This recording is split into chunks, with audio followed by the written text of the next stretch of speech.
Hey, I'm Hailey. And I'm Jessi. And you're listening to Personality Hire, the podcast where I have been enthralled with the Linus and Lucy Christmas song. Do do do do do do do do do do do do. There have been so many funny videos of people doing the Peanuts dances.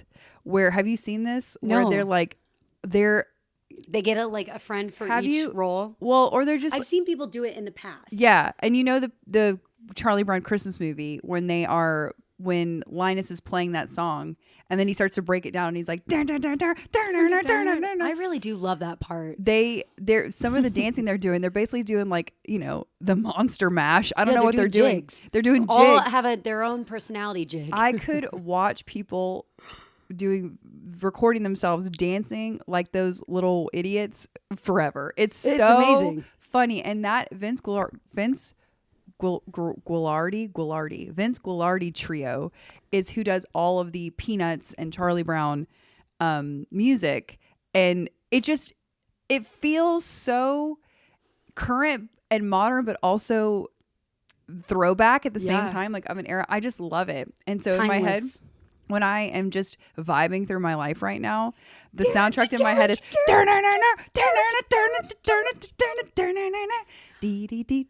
okay. When you get a song stuck in your head, how long would you say it gets stuck in your head? Could be a day, could be 5 years, honestly. I think too, I have songs that are soundtracks to different tasks in my life. Okay. Like no matter what, I could do the same task today, tomorrow, again, 5 years from now. And I might have that same song that gets stuck in my head while I'm doing the task. That's so true. That's very real, because I have in sync songs that will still get stuck in my head. And I remember being a kid laying in my bed saying, "Get out of my head." Like I remember a very specific moment saying, "Get out of my head." And then my dad being like, "You need to go to sleep. You have to go to a psychiatrist as stop well." Talking. Yeah. Sleep and the psychiatrist. I'm going to lock the door. You're going to fall asleep. And I'm going to make sure And there's he's nothing crying, sharp he's in this rocking room. back and forth Yeah. in the hallway. No, but there's NSYNC songs that get stuck in my head, and it really makes me mad. I think I can't remember if I said this to you, but over Thanksgiving, I was with all my nieces, and I introduced them to all of the 2000s greats. I showed them every Britney Spears video. I showed them. Gosh, you showed them the videos? All of them, all the videos, all Christina Aguilera, Jessica paid Simpson, to watch that. All the greats. I mean, I really wanted to do. I did what was appropriate, you know. Yeah. But I just forgot we didn't sync, but I forgot like how much embarrassing stuff they did in these music videos. Music videos used to be, remember, they would do full on like 30-minute to an hour documentary Films. style. Yes, about making the the video. Making the video. I remember that show. I loved it. I mean, I was so into it. I liked when they talked about, and I think it's funny now, I liked when they talked about the rehearsal process, and I really liked hearing about the casting because you would hear about these girls or guys that would be cast. Like I specifically remember it was a male model who got cast, and he was like, "I'm a model actor," and then I deep dived this man, dived him. I did a deep dive. There you go. And he was just a model, but people say actor, model, whatever. Sure. And it was the man from, but I thought the old lady dropped in the ocean. Well, baby, I went down and got it for you. Aw, you shouldn't have.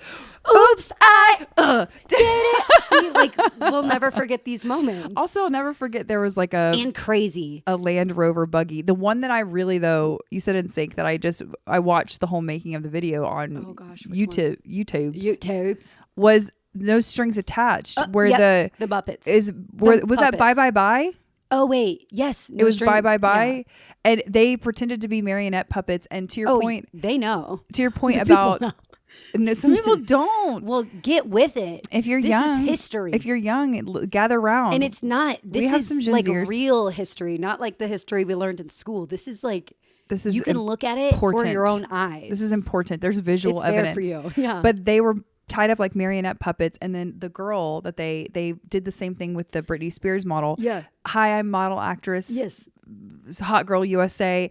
And then she was the one that was like pretending to be the marionette puppets. And the fact that it was also such a time where these pop stars were so candid about like everything, because we just didn't have these kind of like polished online personas. We didn't have reality TV at that point. Well, we did, but it wasn't you're like right. We did, but it wasn't the way it is now, because we had Big Brother. I think they were just so themselves. They were just themselves, like truly like silly, goofy mood themselves. And I also think someone in the world in the early aughts, late 90s, always had a camera on them. We act like there's cameras all the time now. I watch these documentaries now coming out. I'm like, so we knew there was going to be a documentary in 2025 from back in the ye day? You know what? That just jolted my memory of not a camera, but did you have a Talk Boy? Did you ever have a Talk Boy? What is a Talk Boy? It was a toy that you could use. It was like, I think Macaulay Culkin Home Alone inspired. And you record, and then you could play it. My brother you could did. Like change you could disguise the voice. Wait, I just watched Home Alone 2 days ago, and I talked about that. It's Talk Boy, right? I don't know. I've never heard of it. I think it's Talk Boy. I remember my brother having one. I don't think I ever got the joy of playing with one. I must have been at the age where I couldn't jump high enough.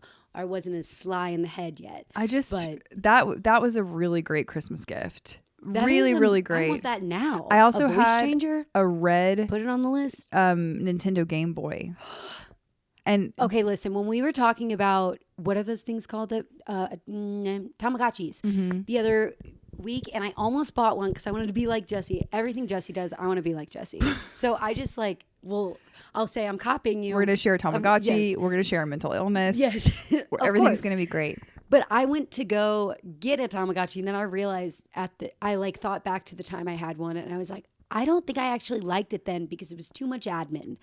And one thing about me, and noisy, I don't want admin, but I did at the same time. I was like, you know what I did like back in the day?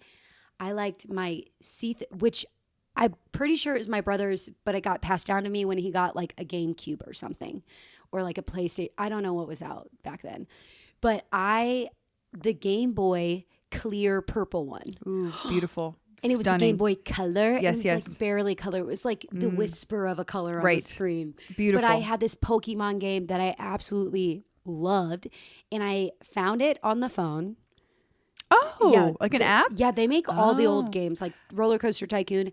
And then I realized, if you don't keep up with it, because it's not like on the games before, it's like while you're online, you have to be present. Mm-hmm. But sometimes on these apps, they want you to be spending time on their game. So they make it where like it's the most time played gives you the better outcome.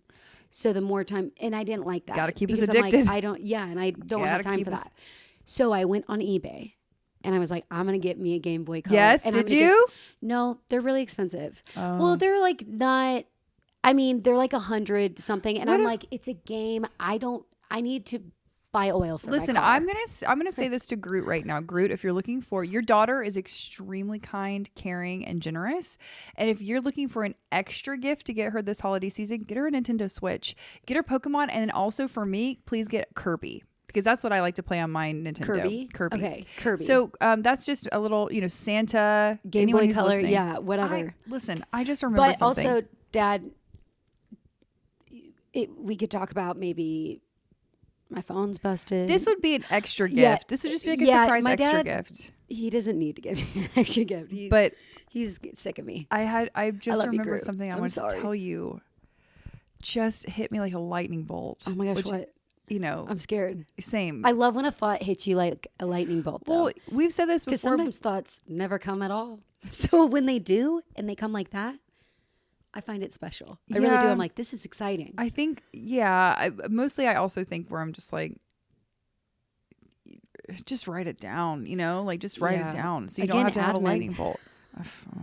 But so if you are listening to this, and I don't know why you would be listening to this in the car or in the room with a child, but if you are, this is your warning. I'm going to count down from 5. Yeah. And kids shouldn't be listening to this. You should not, but I'm just going to, but in the spirit of the holiday season, I'm going to give you a 5, 4, 3, 2, 1. Wait, They had to turn on their turn signal and turn. Thank you for keeping your hands at 10 and 2. Now, go. Okay, wow. Thank you for being so thorough. They needed a cushion. Thank you. Because Okay. I know me. I'm like, oh, I heard what they said in the middle of what they were saying. Here I go. I'm going to start. I'm scared. Now. No kids. Again, I don't think no one's listening to this. So Scooby-Doo's class has started to do Elf on the Shelf starting December the 1st. Guys, I'm not doing it. So listen. I'm going to have to do it. I have been hearing all about how gingerbread, their elf, has been causing in the mischief in the classroom. Right. Okay, so it's not at home.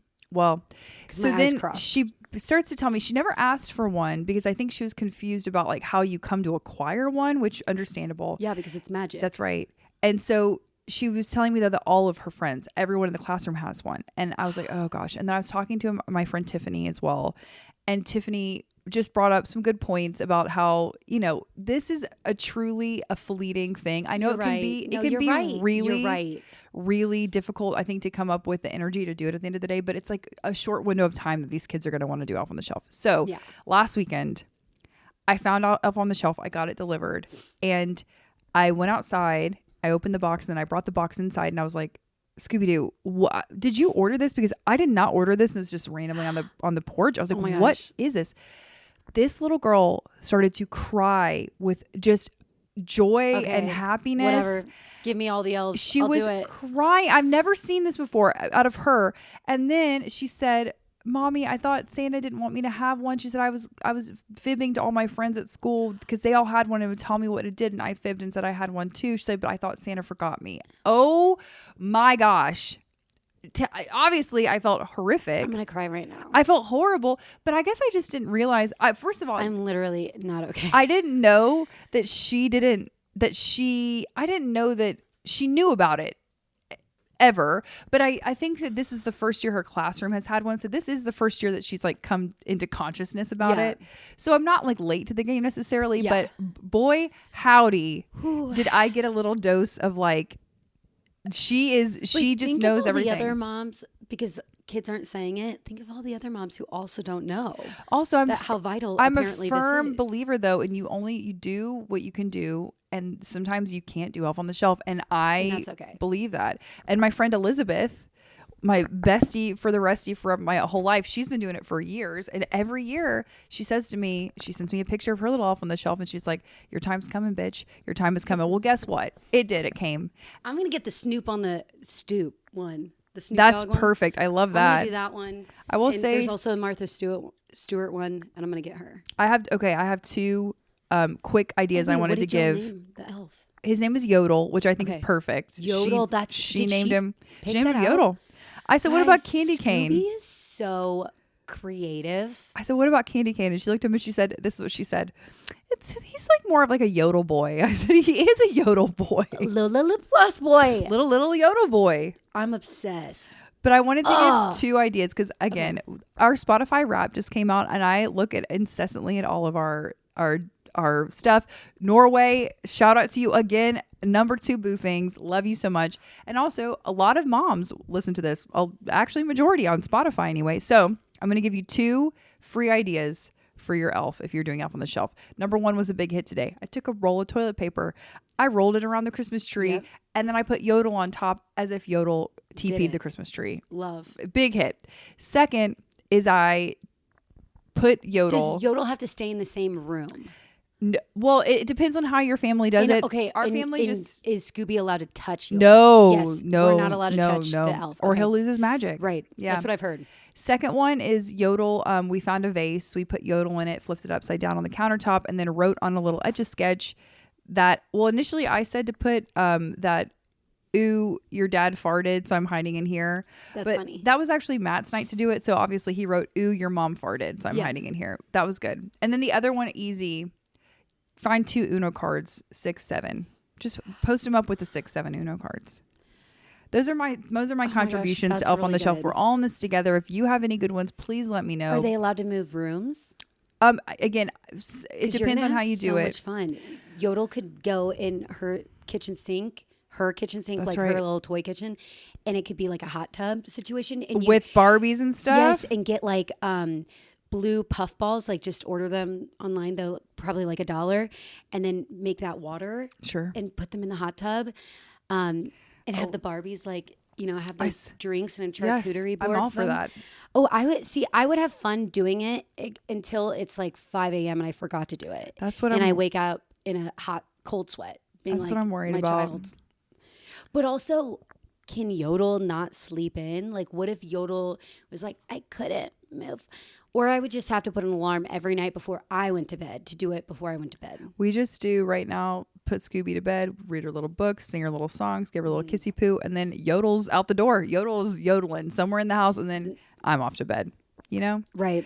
But I really just didn't know she was going to have that kind of reaction. And it also makes me feel excited because I never doubted that she didn't have the magic of Christmas inside of her as like a little kid. Obviously, you want your little kid to keep that magic forever. I never doubted it, but to see how she reacted to something that is truly supposed to be real magic was really so sweet and cute. And I'm trying so hard to keep my own personal magic this Christmas because sometimes I find that it wavers, and the older I get, it wavers, and it really bums me out because I used to be such a Christmas girl where Christmas I wanted to do everything that was all the festive things. I wanted to do them, and now I just feel a little bit different, not jaded, but just different about it. So I'm trying really hard. You just know too much.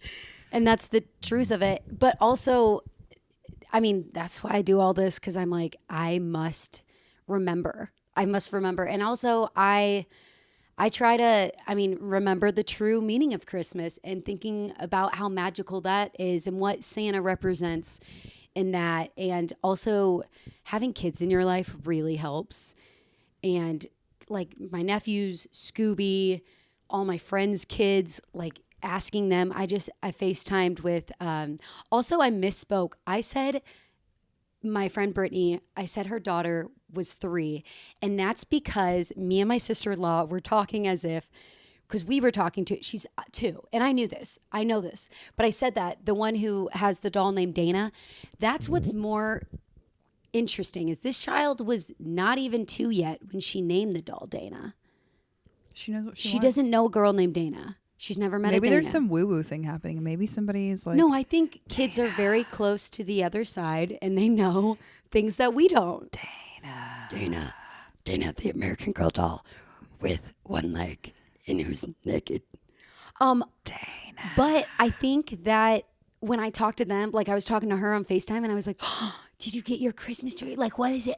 And just seeing her face, her eyes, her little bitty baby eyes, wide and as large as the moon. And I was like, this is so special. Like, that helps me remember Christmas. But also then I think about, my brain is fried, and what am I, like all the logistics of Christmas. Do you know what I mean? Yeah, and you're thinking about all these things and you want to get the most out of it. But I honestly think, and J-Dog and I watched Home Alone the other night, and it reminded me so much of being a kid and that magic because Kevin McAllister at that time believes in Santa and how he would like go up to the elf and everything he said. Like, I was like, you're so adult, but you still believe, even though he was a child. And obviously these were lines written for this child. Still.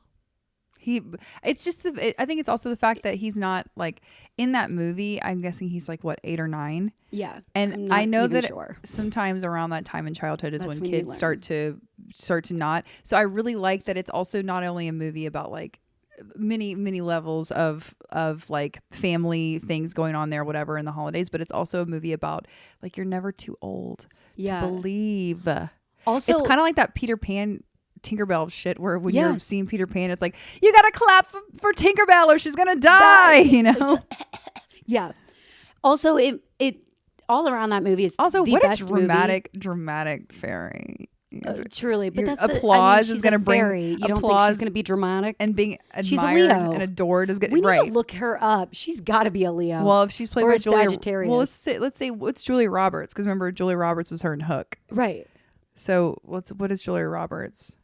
Yeah, I mean anybody. Tinkerbell has to have a birthday, like you know what I mean, like a fake birthday. Whatever I don't know, any fairy, anyone, if you need to be resurrected through the adoration and applause of an entire audience, live audience, get a grip.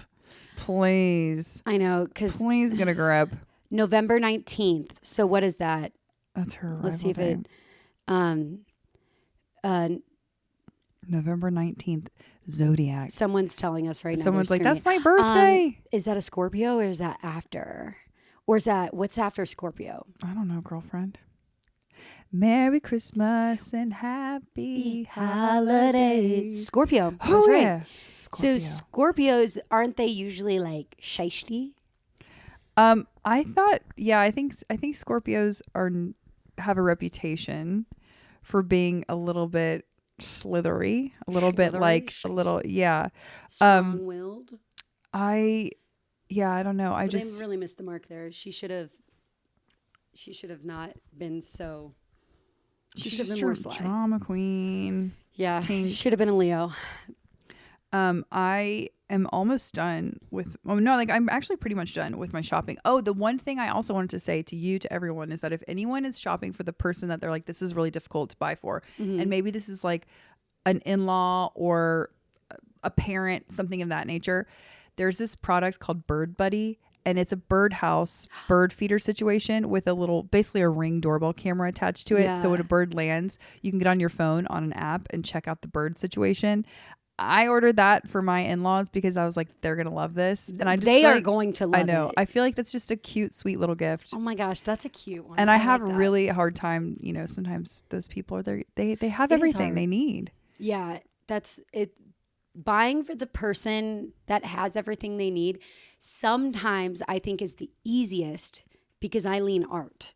Because I'm like, art is so special. And then also it's a good way to show them how you View see them like in a loving way, like being like, you're blah, blah, blah. Like me and my dad like to talk about art a lot. And he's someone that I try to do art for as much as possible because my dad could do anything he wanted and find everything. You know what I mean? Like he's just a grown man. Yeah. And I'm not getting him a tool. But you know what? This Bird Buddy, Groot, shut your ear holes. Oh, I have another question that sort of revolves around Groot, but I don't know if I can say it because I also He's know gonna he's listen to listening. this. I know. But I need a status update on something from you. But I guess you can tell it to me off the air. I'll tell it to you off the air. Okay. And if it's vital, we'll update the new hires next week about whatever it was. I thought about a Halloween costume right now in this moment that you and I can be the next year. Okay, what is it? I can be Howard Stern and you can be Robin. And we can carry around Robin Mead? No, his DJ sidekick, Robin. Oh, I didn't know about her, but I can't wait, and that's perfect. I will carry around we're these mics. Yes. And we get to wig. Mm-hmm, Yep. Mm-hmm. Okay, so that's so funny because I thought about us Shock jock. yesterday, Halloween, because there's going to be a Romeo and Michelle too, which I'm like excited, but I'm like, Oh, I love that. I hope it's so different that I don't compare it. You know what I mean? Yeah. I sometimes just leave it alone. It was so perfect. Is it gonna be where they're picking up where they left off with the I don't story? know. Okay. I've not even looked into it, to be honest. But I was thinking about that because I heard that, and then I was like, you know what? I always throw these ideas at Jessi. We should do this. We should do that. And then it just like never comes to fruition because when you have an idea, you actually like you have to do it. And that's one thing about me is I have ideas. Again, admin. You've got to do it, Hailey. Anyway, I also suggested Halloween costumes the week of. Not helpful. We need to be a month out. But I said Romeo and Michelle, and then she was like, oh, we need something better for the top because this is mostly like sitting, you know. Yeah. We're not getting up. And those Romeo and Michelle outfits would really slay if we were standing, but we're not. And that's funny that you thought of that because I was like, girl, no, I'm a little late. And that's just funny how our brains work, how we're like 2 months later, like, I know what we should do for Halloween. And it's going to be Howard Stern. An old white man. Yeah. Perfect. I'm obsessed with that. That's funny. Yeah, I don't even know. Again, zip, zap, zop in my brain. Who I love even it. knows? I went to go see Zootopia 2. Did I tell you that with Scooby? No. It was so cute. And I've heard it was cute. do you know who Fortune Feimster is? Yes, I do. I love her. I absolutely love her. Very funny. She's so funny. Love her. She's in this movie. And it's so cute. Even if you're a grown up, maybe go to a time that's like not peak kid time so you don't look like a creeper if you're in there without a kid. But I recommend. I mean, if you're fine. I've never thought, well, let's think. I'm not going to lie. When Matt and I first started dating, he told me he loves kids movies and he would go see them by himself sometimes. And I immediately said, this is a yellow flag on this dude. This is a slow down, a yield just a sign. little caution. Yeah. Cautionary. I don't think that's a bad thing. Have you seen Wicked? I haven't seen the second Wicked. No, Me neither. because I was thinking, maybe I'll go see it while I'm at home for Thanksgiving, and that's LOL smiley face because there was no way I was gonna have time to do that. And then I was waiting because I'm like, maybe me and Brittany can go when I'm home for Christmas. And then I'm also like, LOL smiley face. Why do you think you have time to do that? Well, I don't know. I just know that. But I need to see it. Who I'm can interested. say? Who can say if I've been changed for the better? If the movie has been changed for the better. But I have been changed for good. Because I know what a tearjerker. Oh, that song immediately cries. One thing that I've noticed in watching film and television with other people is I cry like that. With other folks? All the time. Nope. Just watching TV. I cry all the time. I am so moved by everything, but I don't as much cry in my real life. And I think that's interesting. I'd like to be moved less if I'm going to be I would totally love honest. to be moved less. I would like to only move in my auditions. And that, funnily enough, that's when it's the hardest. To get the tears yeah, I'm like, flowing. girl, just feel it. Just feel it. Not all the time. Usually, honestly, what I need to be doing is just filming my emotional auditions before bed. Oh, when you're real tired. Yeah, when I'm just sick of it, when I can't hold up the walls anymore. Yeah, like When the kind of walls like a toddler. We're tired before bed. Yeah, we get little zoomies. We We get get giggly. The emotions are high Yeah. because we're tired. That's when I need to do it.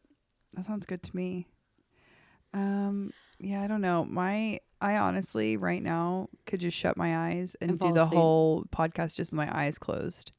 Oh, and I might try that. Okay. Let me. Well, I got a story for you. Speak. So this past Friday, I went out with my friend in front of the pod, Kat Kelly, and we went to this holiday house. You go through these historical homes and see the holiday decorations, whatever. It was like gorgeous. A decor home, like a show decor. Okay, and we did that in Marietta. Fun. So cute, so gorgeous, loved it. Afterwards, we're like, let's go get a little cocktail. Let's go have some dinner, and we do. We then decide to hit up a holiday pop-up nearby. We skip over there, and naturally, obviously, we're vibing by ourselves, giggling, laughing, and we see other women, and they literally wave us over. So we walk over, and in our heads, we're thinking, vibing, these are our girls. Like, we're friends now, and we dance, whatever. And eventually, this girl looks at our friend Kat and says, how old are you? And she was like, she tells her age, and she goes, I thought you guys were older. And I was not offended because I think in my mind, I was thinking these women were just saying that we were their age. Right. Like, they were like, oh, we thought, because also age is a thing, whatever. Sometimes I meet a 25-year-old and I'm like, you're 35. And other times I meet a 35-year-old and I'm like, you're 25. Does it really matter if we're living? And I think women take offense to age sometimes because of we think that our value lessens as we age. And I'm definitely at the mindset that that's not true. And also I think being an actor, I see so many, and myself included, I audition a lot of times for a lot younger roles. Sometimes I'll get older roles, and I don't care either way as long as the check clears. I'm 85 if you need me to be 85. Nana. Yeah. I'm Meemaw Hailey. Nana, Meemaw. Don't worry about it. But And my friend Kat was like, ah, like, you know, like taken aback by it. And then the girls were like obsessed with us, Okay. like friends and Yeah. whatever. And I just thought it was an interesting dynamic because then they're like, I guess they exchanged numbers, and the next day, the woman who said that she was called Kat old, essentially, or said, I just thought you were much older. She was like, oh, like I want to hang out with you again sometime. Well, I thought that was interesting. I just thought the whole dynamic was interesting. And I just wanted to tell you because I was like, this is, I don't know. I think we have a platform. And if we're going to talk about age and stuff and being women, this is one thing I think is important to talk about is how age is just, it's just a number. Yeah. Because It is, but I think too, we can't change overnight the implications that a certain age have. yeah. And I I think definitely not. we can't change overnight that while being youthful looking should never be the most important part of you as a person. I think that wanting to look your best is natural. Mm-hmm. And I think that if someone implies that you're older than your natural age or the age that you identify with, it stings. Like it does sting. Just I think because for me, I'm only speaking on my experience. There's this sort of underlying thing where I'm like, well, I'm trying to maintain the goods. I'm doing the best I can. Yeah. And I also think that it really is the intention of the other person who's saying it to you. Yeah, that intention is more important maybe because I think too your self-worth and how you identify your age, like in the hierarchy of your life, like what that means to you. That's one thing for you personally. But if somebody says it to you trying to elicit a certain response or elicit like hurtfulness, yeah. that I always obviously wonder is not why cool. other women do it just because I assume, which we know what assuming does, but I assume that women already know that like this is like we don't ask this. I also think the same thing about commenting on people's bodies, and I called someone out on this weekend, and I said it in a nice way, but I was just like, oh, I just think it's interesting that you're asking about my body at all sort of situation because I've never thought, and I think it's all about, again, in the way that you say something. For example, like you look good. I don't feel like you're commenting on my body. But if you say, oh my gosh, or you, oh, sexy, look at your curves, or you're withering away, or something like that, it's like, blink, blink, blink. Those are heavy blinks going, what? Why would you would, what? That just sounds like parroting to me that someone had said that to them before. For sure. And it's more like a parroting situation. You're for sure. You're absolutely right. And I implore everybody, and it shouldn't, I don't want it to all be on you, but I implore everybody to do inner work. And if you find yourself commenting on someone's body in a way that you're not being complimentary, and or if they ask for your advice, because that's another thing too, or if you're in deep concern, and then what's the environment that you're saying this thing. I just think all of that's interesting, and I also think that I don't know, I just think that it's up to us. I think we're in a time right now that feels familiar to me in the way that the media is critiquing celebrities. Yeah. And I think that there are a lot of younger girls who are seeing this type of media for the first time because there was a wave of body positivity and curves or whatever that was meant to be in vogue in fashion. Mm-hmm. And now we're in this era where it's back to 90s, early 2000s, where there's gaunt, being thin is very heroin chic. Right, exactly. And so I think since we lived through that and I saw that and I knew people were calling celebrities fat who were nowhere near Size it. And 6. or even smaller, you know? Yeah.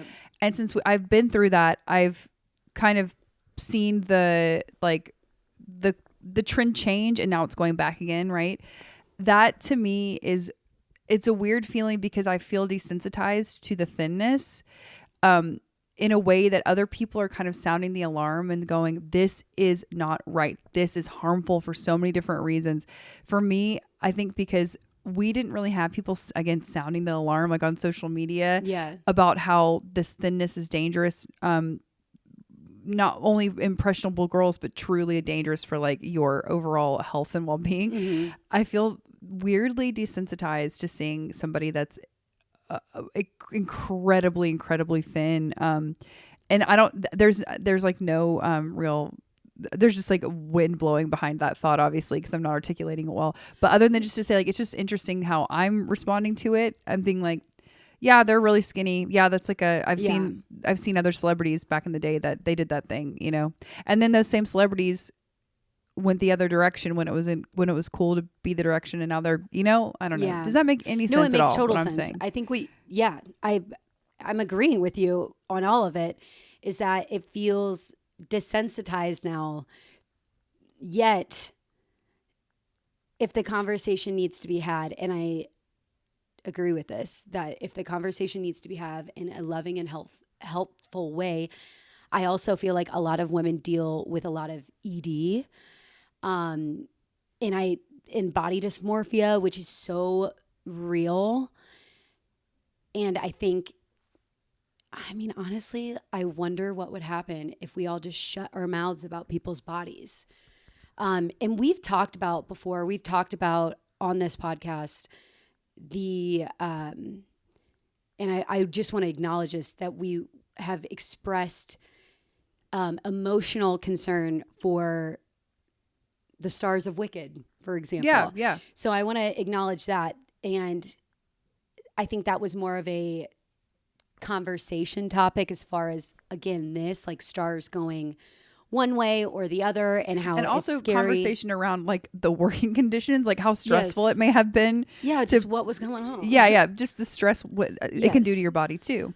Right. And then also it was brought up to me is that some people with ED compete their ED. So they see someone else getting thin and they also get thin or whatever. And I've had other actors tell me, oh, well, like, if I saw blank losing weight, it would make me feel like I had to lose weight, or I wasn't booking roles because they booked a role and they were losing weight. That whole thing. And that scares me, because then it makes me feel like, one, no one is in control of your body. Like, you are your body's master, and like, you have to keep your body healthy. But again, ED is like, you know, that's in a lot of that is, am I allowed to, excuse me if I'm wrong, because I'm not knowledgeable in the language, but it's a mental gymnastics game of, you know, like talking yourself in and out of what these ideas are. They're ideas that are popping in your heads, or thoughts. And so I'm not trying to say it's mental, but it is kind of. I'm not sure. I think that it's trying to dance lightly. Probably just like anything, where it's part mental, part physical, part compulsion, part involuntary. Control, yeah, I mean, I think that it's probably all that head. wrapped up. But I think that stuff is separate. But I wonder if we know this information, if commenting on bodies is like not great, like them, I think we should stop doing that in public. And I'm not talking about like the media, whatever, like the media's yes, I wish there was more body positivity. I'm saying that I think we as, what am I saying? What are these people called? Pedestrian. I'm a pedestrian person out in the world. I should not say, you're withering away, or, ooh, curvy, or hello?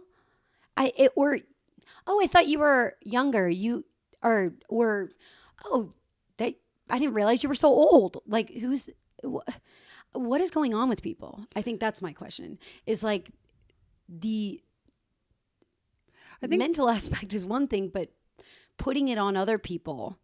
And again, that comes from their own mental aspect, and I do think, again, just going back to the intent of it, because I'm trying to like think through my own, I have I have tried working on this my whole adult life, but I have a history, especially when I was younger, of just having a thought in it, leaving my mind and leaving my mouth immediately. And sometimes I try to give people grace for that, especially when it comes to things like you're older than I thought, or, like you look skinny. And because I have to actively work as an adult now to truly go slow with my thoughts and go slow with the way that I verbalize them. So sometimes I try really hard because I'm like, okay, you can tell too after something, anything leaves somebody's mouth, like in a social or party you can tell situation. in their face when they're like, ooh.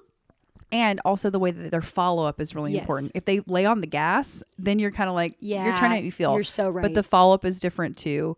And I think it can be really, unfortunately, for human nature. I think it can be in human nature to comment on appearance. I do, because I don't even know if it's, again, we're an opinion-based podcast. I feel like it should be positive always. Unless it's coming from a place of concern and from a loved one, and obviously. Yes. And I honestly, I appreciate when people, I like being, it's funny, me and my friend, my stepmother, Kat Barnes, were talking last night. We were talking about auditioning and what, having a reader, how important feeling safe and having good readers, and how it's harder and harder as our careers progress to tape with people, because people let their own insecurities come out when they're helping you with your tape, and how unhelpful and unproductive it is for both parties, and how finding the right people for these auditions is so important, and how, like, I don't know, I'm spending more money than ever on coaching because there are very few people I can trust in taping because of people's insecurities and what they say. And I can't let them throw me off my game, because this is something I'm trying to win. Mm-hmm. Like this is my hockey game that I'm playing right now, this audition. So it's not yours, it's mine. So I've got to keep my head in the game. And we were talking about, I like being directed. Some actors do not like in an audition. They want to do what they've imagined. They want to do this. I like doing what I think, but also I like getting direction, because I already know that I'm in my head about the wrong things. Probably I'm worried about, do I look okay? Do I, silly things that really don't matter. But they matter in my head for some reason when I'm doing it. We were talking about that and getting direction and how you say things to people, and how incredibly important it is who it's coming from and how it's being said and where it's being said. I'm okay in an audition setting having someone direct me. Kat directed me for something the other night, and we had 3 scenes. It was a quick turnaround, and the scene was emotional. And it was kind of like, why did they give us this last scene? And we were trying to figure that out, and we had to imagine why it might be, because we have to make it different. It has to make sense why I got this. And we found a reason, which felt very strong to me. Like, I'm pretty sure we cracked the code. But she was like, oh, sorry. She said something like, oh, sorry, you didn't ask for my opinion. And I was like, oh, wow, how very self-aware of you. 1, 2, I want your opinion. I know you love me, and I want this opinion. I don't think everybody needs to comment on, even if you love someone, consider like you and how you're saying it and how close you are. Maybe people don't know how close they are to people, or where you're saying it. Like, I had a friend say something to me when we were out having a cocktail, and I was like, you're mixing alcohol with saying something to me about something. Mm-hmm. And I was like, that doesn't make sense. And then we got more in the conversation, and I took it as this, because like you said, sometimes people say things and it comes out of their mouth, and then they're like, ooh, and the follow-ups are really important. And I learned in the follow-up, because I love this person and I know they love me, and I chose to believe, I was like, oh, they're not trying to offend me. They love me, and I think they just said this thing. And so now I want to hear them out a little bit. I was letting them speak, and I found out that it was because, well, it's not because they were just, it went back to them. Mm-hmm. You know what I mean? Mm-hmm. And I was just like, oh, okay. So maybe this wasn't even about me. And yes. I found peace in that. I also think what you're saying too is a lot of the thing we're saying to other people that we would love for other people to think before they speak, essentially, right? And you're also saying that sometimes, and it doesn't always happen. No, but I also think that the one thing that we can control is the way that we accept critique, and I think that it's actually a muscle to truly exercise as an individual. You can do this for yourself. Exercise the ability to accept a critique and then think through it to know and acknowledge if you believe it or not. Yeah. Because that's really where the power is. Well, yes, the other person, the way that they follow up and the way that they deliver the critique or the information that they're giving you is important because you want to know their intent. Truly, the only thing we can control is how we receive it, and then knowing, do I believe that to be true or not? Is there any truth there? And if there isn't, then to what you're saying, it's often more about the other person that's delivering the information or the critique. And that just needs to be, I think, really these types of skills, these critical thinking skills. I wish that was taught more from a emotional support and emotional intelligence standpoint, like in school for children, to help them identify their own sense of self.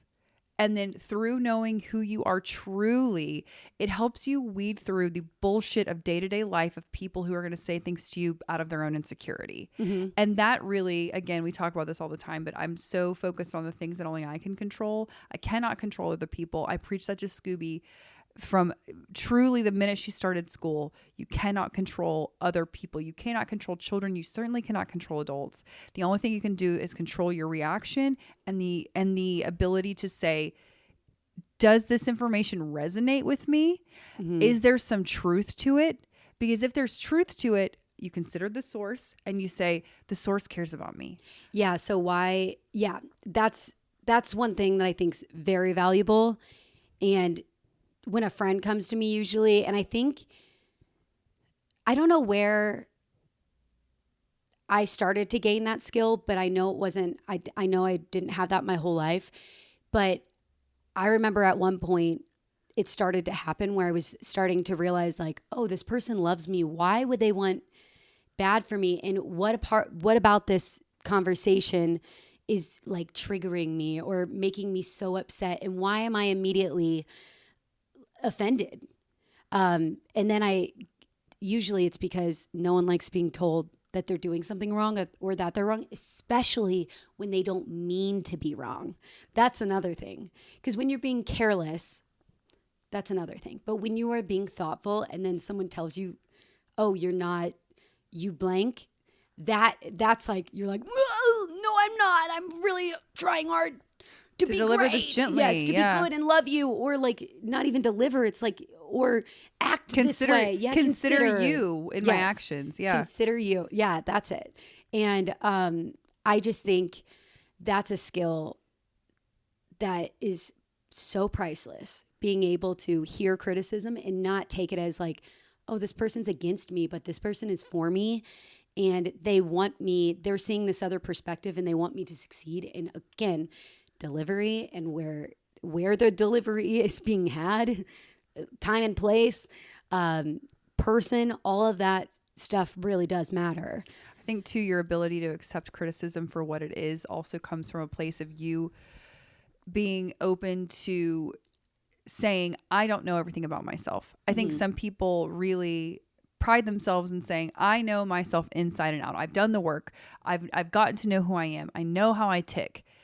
But I do think there is a power in also saying, I don't know everything about me because I don't view myself like the outside world views myself. Oh, yeah. I don't see how my internal emotions, thoughts, feelings then become actions and how they are received in the world. Like, I don't truly know that. There's not a mirror on me all the time. And even if there was, you know, maybe I wouldn't truly believe it, you know? Yeah. So when you have someone that's saying to you a criticism that feels like there could be some truth behind it, I'm like, man, I really don't know every little thing about myself. And you have to rely on those sources that do care about you to help you better yourself.